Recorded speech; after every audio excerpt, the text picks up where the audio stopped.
এখন এডিট করছি একটা ভিডিও। হ্যাঁ, অনেকেই আমরা জানো না, আমি আসলে একজন প্রফেশনাল অনলাইন ভিডিও এডিটর। তো আমি এখান থেকে অন্য ইউটিউব চ্যানেলের জন্য আমি এডিট করি। আজকে আমি তোমাদের নিয়ে যাবো কন্যাগরে। ড্রোনের প্রপেলারগুলো চেঞ্জ করার পর আমরা ড্রোনের প্রপেলারগুলো কোথাও চেক করি। লাস্টে একদিন কন্যাগরের বারো মন্দির ঘাটে গেছিলাম, দারুণ দেখেছিলাম, দারুণ ভিউটা সন্ধ্যাবেলা, পুরো ফুল চাঁদটা ছিল, অসাধারণ ভিউটা লাগছিল। ঠিক আছে, এখান থেকে ড্রোন ওড়াতে হবে, সুন্দর শান্ত পরিবেশে ড্রোনটা ওড়াবো, কিন্তু নেচারের কিছু অন্য প্ল্যান ছিল, তো সেটা দেখাবো। নেচার কি করে দিন রেডবুল খেয়ে ফুল উত্তেজিত হয়ে গেছিল। চলো ফার্স্টে বারো মন্দিরে যাই, কারণ বারো মন্দিরে যাবো, সেখান থেকে একটা নতুন কন্যাগরের রেস্টুরেন্ট হয়েছে, ওই রেস্টুরেন্টটা দেখাবো তোমাদের। তারপর সেখান থেকে উত্তরপাড়াতে একটা নতুন ক্যাফে হয়েছে, ক্যাফেটা তোমাদের খুব ভালো লাগলো, সুন্দর, পেছনে হাওড়া ব্রিজের ছবি দেওয়া, সেটা দেখাবো। তো ব্লগটা পুরো দেখো, অনেক কিছু আছে। আর লাইক করতে ভুলো না ভিডিওটা, আর যারা যারা এখনো সাবস্ক্রাইব করোনি তারা প্লিজ সাবস্ক্রাইব করো। তো ব্যাগটা গুছিয়েছি, ব্যাগটা তোমাদের দেখাচ্ছি কি, Canon M50 camera, 10-18 lens, Sigma 16mm lens, ড্রোনটা নিয়েছি, ড্রোনটা এখানে ঢুকে আছে, কন্ট্রোলারটা, ব্যাটারিটা, ড্রোনটা এর ভেতরে উপরে প্যাক করে দিয়েছি, পাওয়ার ব্যাংক, চার্জার, এখানে মাইক্রোফোনটা নিয়েছি, অন্ধকার পুরো, সাইডে গরিলা পডটা, এর ভেতরে ওয়্যারলেস মাইক্রোফোনটা আছে, আর হেডফোন আছে, ওয়্যারলেস মাইক্রোফোনের তার আছে, এখানে ND ফিল্টার। তো আজকে আমি যাচ্ছি কন্যাগরে। তো কন্যাগরে কেন যাচ্ছি, কন্যাগরে একটা কাজ আছে, আর যদি টাইম পাই কন্যাগরে একটা বারো মন্দিরে যাবো। আর এখন সবচেয়ে প্রবলেম এটা করছে, ট্রেন চালু করেছে আমাদের এই লাইনে, কিন্তু মানে অনেকক্ষণ অন্তর অন্তর স্পেশাল ট্রেন বলে চলছে। তো এতে অসুবিধা হচ্ছে, লোকে তো বেরোচ্ছে এবং যাচ্ছেও, কিন্তু ট্রেন মাঝে মাঝে চলছে। আধ ঘন্টা হয়ে গেছে, এখনো কোনো ট্রেন নেই। মানে এইভাবে ট্রেনটা চালিয়ে লাভ কি হচ্ছে, উল্টে আরও হয়রানি হচ্ছে। এই ট্রেনে ফাঁকা হওয়া উচিত, যাদবপুরে 5টা ট্রেন বেরোনোর কথা এই টাইমে। তো একটা যাদবপুর পর পেয়েছি ট্রেন, ঘন্টা পর ট্রেন পাওয়া গেছে, ফাঁকাই আছে। তো অ্যাট লাস্ট কন্যাগরে নিজের জায়গায় আসা হলো। তো এখন টোটো নিয়ে যাব, একটা কাজে আছে, কাজটা করে নিয়ে তারপর দেখি কোথায় যাওয়া যায়।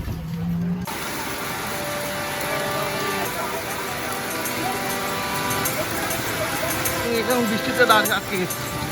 তারপর কন্যাগরে যে কাজগুলো ছিল, কন্যাগরে কাজগুলো করে তারপর আমরা ওখান থেকে গেলাম, একটা নতুন রেস্টুরেন্ট হয়েছে।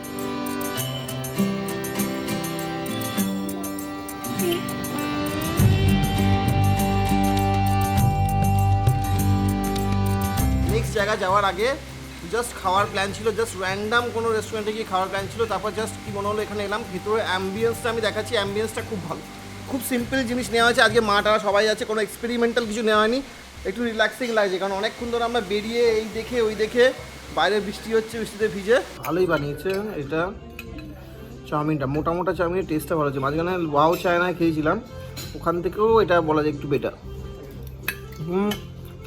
ভিডিও করতে খুব অসুবিধা না, খেতে খেতে দেখে ভিডিও করে কী করবো। দাম নর্মাল, একদম নর্মাল রেস্টুরেন্ট থেকে একটু বেশি, খুব এক্সপেন্সিভ রেস্টুরেন্ট থেকে একটু কম। যেখানে খাবার এবং অ্যাম্বিয়েন্স, তো দুটো মিলিয়ে আমার মনে হয় ঠিক আছে। এক আধ দিন এরকম এসে ভালোভাবে খেলে স্যাটিসফ্যাকশন হয়। তো আমার খুব ভালো লাগলো, আমি আবার আসবো। এটা কন্যাগরে মোড়ের উল্টো দিকে হয়েছে, তো সেটা আসতে হবে, কারণ সিরিয়াসলি অ্যাম্বিয়েন্সটা খুব ভালো, খাবারের টেস্টটাও ভালো। তো চলো এখান থেকে আমি বেরোবো, বেরিয়ে ড্রোনটা নিয়ে আজকে বেরিয়েছি। আমি মেন আজকে ইচ্ছে ছিল বারো মন্দির থেকে ড্রোনটা ওড়াবো। তো থ্যাংক ইউ সবাইকে, খুব ভালো এখানে এক্সপিরিয়েন্সটা হলো। তো জাস্ট ওপেন হয়েছে, তো তোমরা শিওরলি আসো।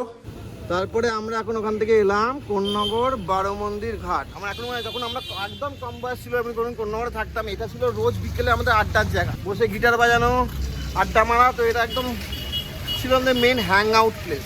চলো তোমায় দেখাই আজকে কন্যাগর বারো মন্দির।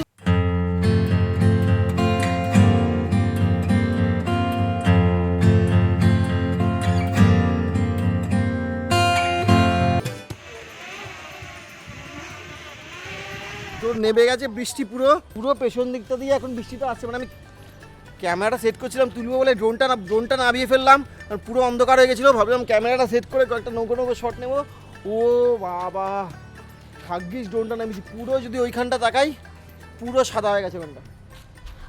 আর বারো মন্দিরে এখানটা এসেছি আজকে, ভিডিও ভাবলাম বারো মন্দিরে বানানো আর হলো না। কোনো কিছু প্ল্যান করা থাকে না, এটাই হচ্ছে ব্যাপার, কোনো কিছু প্ল্যান করা থাকে না। এটা পেছন দিকটা,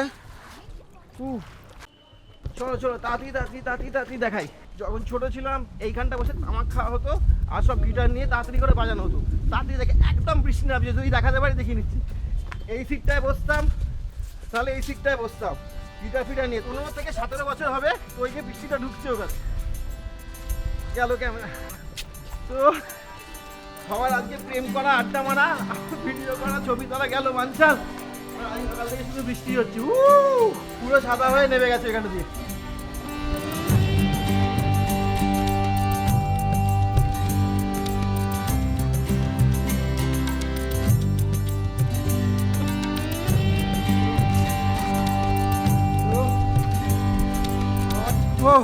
আর এখন গঙ্গার বৃষ্টি, এটা হুট করে যাবে না।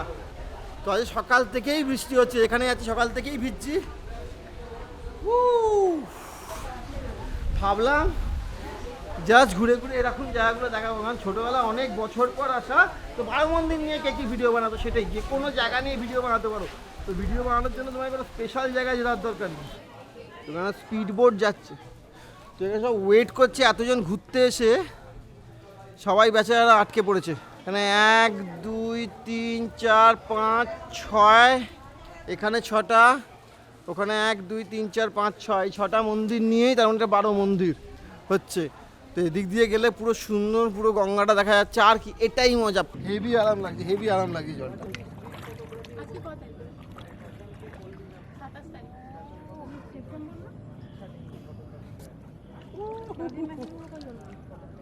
এটা আমার গঙ্গায় জল নেওয়ার বেস্ট অভিজ্ঞতা। আমি কোনোদিন মানে শুকনো থাকলেও নাবদার না, কিন্তু পায়ে জলটা লাগে আমি অদ্ভুত সুন্দর ভালো ফিলিং লাগে। জলের ওপর দাঁড়িয়ে ভিডিও, জোয়ারে জলটা উঠে গেছিলো, খুব সাহস করে নামলাম পায়ে দিয়ে, নেবে এখান দিয়ে জলটা ভরলাম, কিন্তু পায়ে যখন জলটা লাগলো না সিরিয়াসলি ব্যাপক লাগছে।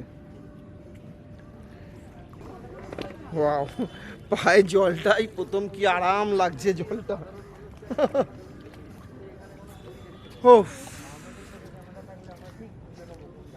তো আজকে মনে হচ্ছিল খুব সুন্দর শান্ত ওয়েদারে ড্রোন উড়িয়ে শান্ত ভিডিও বানাবো। তো সেখানে আজকে মানে নেচার রেডবুল খেয়েছিল মনে হচ্ছিল, আজকে পুরো একদম এনার্জি ছিল, এনার্জেটিক ছিল।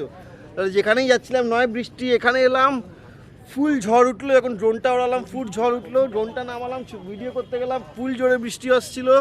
তো এটাই জীবন, বয়স বেড়ে যাচ্ছে, মোটা হয়ে যাচ্ছি, কিন্তু আজকের দিনে যে কাজটা ভালোবাসি সেটা করি, সেই জন্য স্যাটিসফ্যাকশনটা থাকে। বাচ্চাদের মতো রাস্তায় বেরিয়ে ভিডিও বানাই, কিন্তু সেটাই ভালো। মাঝখানে বুড়ো হয়ে গেছিলাম, সেটা কোন বঞ্চ জীবনটা বোরিং ছিল। যবে থেকে আবার বাচ্চা হয়ে গেছি বুড়ো হয়ে, তবে থেকে জীবনটা ইন্টারেস্টিং আছে। তো বেশি সিরিয়াস হও না, লাইফে মাঝে মাঝে বিন্দাস থাকা দরকার। যেটা ভালোবাসো সেটা করো, সব কিছু টাকার জন্য করার দরকার নেই। যদি মনে হয় বাংলায় ভিডিও করবে বাংলা করো, যদি মনে হয় ইউটিউবে ভিডিও করবে করো, যদি মনে হয় ছবি তুলবে তোলো, যেটা ভালো লাগে মোট কথা সেটা করো। এই যে দেখো বুড়ো বয়সে আমি কত কিছু করে ভিডিও করছি, এই করছি, কিন্তু আজকের দিনে সেটাতেই ভালো আছি। তো this is the best feeling.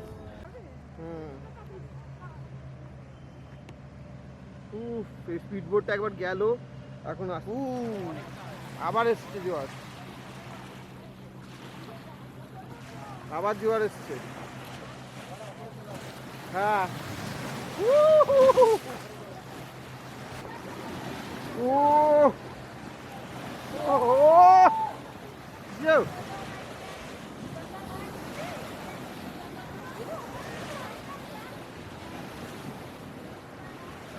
তো আজকের ঘোরা মোটামুটি শেষ হলো। তো এখন বারো মন্দির ঘাট থেকে না না না না না এখনো শেষ হয়নি। এখন বারো মন্দির ঘাট থেকে আমরা যাব উত্তরপাড়া। ফেরার পথে উত্তরপাড়াটা ছোটো ক্যাফে হয়েছে, সেই ক্যাফেতে একদিন গেছিলাম, সেটাও তোমাদের দেখাই ক্যাফেতে। তো হঠাৎ করে উত্তরপাড়াটা চোখে পড়লো, মোমোমিয়া বলে নতুন একটা ক্যাফে হয়েছে। বললাম চলো গিয়ে খেয়ে দেখা যাক। গিয়ে নিলাম ফ্রাইড স্টিম চিজ মোমো আর কর্ন চিজ স্যান্ডউইচ। তো স্যান্ডউইচ আর মোমোটা খুবই ভালো ছিল, আর অ্যাম্বিয়েন্সটাও দারুণ ছিল। আর এই যে হাওড়া ব্রিজের, সবার তোমাদের ফেসবুকে আমি পোস্ট করেছিলাম ছবিটা, সবার খুব ভালো লেগেছে, কি সুন্দর ওয়ালপেপারটা, ঠিক মনে হচ্ছে না হাওড়া ব্রিজে বসে আছি, কি ছবি তুলেছিলাম। তো এই ক্যাফেটা নিশ্চয়ই তোমরা ভিজিট করতে পারো, উত্তরপাড়ার একদম স্টেশনের সামনে, মিয়া মোড়ের ঠিক অপোজিটে। ছবি তোলার জন্য, বন্ধুরা মিলে আড্ডা মারার জন্য খুব ভালো। আর সবচেয়ে বেস্ট জিনিস হচ্ছে খাওয়ার কোয়ালিটিও দারুণ। So thank you for watching, don't forget to like the video and subscribe to the channel যদি এখনো সাবস্ক্রাইব না করে থাকো। আর চলো পরের ভিডিওতে দেখা হচ্ছে, আর চলো পরের ভিডিওতে দেখা হচ্ছে, আর চলো পরের ভিডিওতে দেখা হচ্ছে, আর চলো পরের ভিডিওতে দেখা হচ্ছে, আর চলো পরের ভিডিওতে দেখা হচ্ছে।